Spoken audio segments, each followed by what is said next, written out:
আজ মহালয়া, পিতৃপক্ষের অবসান, দেবী পক্ষের সূচনা। মহালয়া উপলক্ষে সমগ্র রাজ্যের গঙ্গার ঘাটগুলিতে পিতৃপুরুষের উদ্দেশ্যে চলছে তর্পণ। মহেশতলা, বাটানগর গঙ্গার ঘাটে চলছে তর্পণ এবং মা দুর্গার চক্ষুদান। এবং মহেশতলা 34 নম্বর ওয়ার্ডের পৌর পিতা গোপাল সাহার উদ্যোগে চলছে বিভিন্ন অনুষ্ঠান এবং 10,000 মানুষের জন্য ভোগ বিতরণ। দাদা, প্রথমে মহালয়ার অনেক অনেক শুভেচ্ছা। আজ পিতৃপক্ষের অবসান, দেবী পক্ষের সূচনা। অন্যান্য বছরের তুলনায় এবছর কিভাবে আপনি অনুষ্ঠানের আয়োজন করেন? দেখুন, আমাদের সাংসদের নির্দেশ, যারা তর্পণ করতে গঙ্গায় আসছেন তাদের যেন কোনো রকম অসুবিধা না হয়, যেরকম সুরক্ষা, তাদের খাওয়া দাওয়া কোনো রকম যেন অসুবিধা, তারা যেন পুজোর যদি কেউ সামগ্রী না নিয়ে আসে তাতে যাতে তাদের সামগ্রী দেওয়া যায় সেই ব্যবস্থা। তো সাংসদের নির্দেশ মেনে আমরা যথাযথ ডিজাস্টার ম্যানেজমেন্টের টিম আমাদের গঙ্গায় আছে। এছাড়াও আমরা প্রত্যেকজনের জন্য চা থেকে শুরু করে লুচি, পোলাও, আলুরদম, পায়েস, জলের ব্যবস্থা সবকিছু করেছি। এবং আপনারা দেখতে পাচ্ছেন যেভাবে মানুষের ভিড়, এবং আমরা একটা সাংস্কৃতিক অনুষ্ঠান করেছি।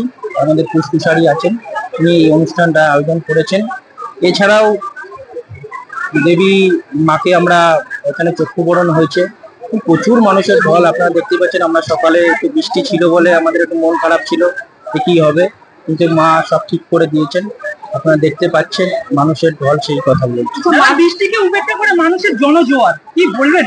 এটা দেখুন মায়ের আশীর্বাদ, এবং আমাদের সাংসদ যেভাবে বলে, যেভাবে আমাদের কাজ করতে বলে সেই কথা আমরা অবলম্বন করে চলছি বলেই কিন্তু আজকে মানুষের এত সমর্থন আমরা পেয়েছি। আচ্ছা দাদা, মানুষের এত ভিড় দেখে উৎসাহ দেখে মনে হচ্ছে মানুষ উৎসবে ফিরেছে, কি বলবেন? একদম, মানুষ তো উৎসবে ফিরবে। এক বছর আমরা অপেক্ষা করে থাকি।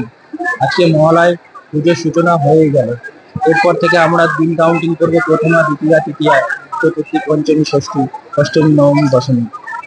গঙ্গার ঘাটে দেখলাম তর্পণ চলছে, এদিকে বিভিন্ন অনুষ্ঠান চলছে, তার মধ্যে মানুষের খাওয়া দাওয়ার ব্যবস্থা নাকি? কতজন মানুষের খাওয়া দাওয়া? আমরা প্রায় 30,000 মানুষের আয়োজন করেছি, এবং আশা করছি তার থেকেও বেশি লোক হবে।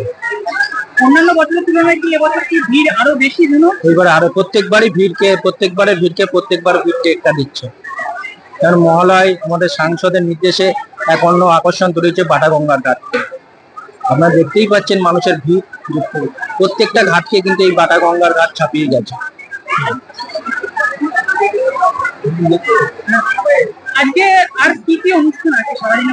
না, আজকে এইটুকুই, মানে বাচ্চাদের একটু সাংস্কৃতিক অনুষ্ঠান, মায়ের চক্ষুদান, এমনি খাওয়া দাওয়ার ব্যবস্থা আছে।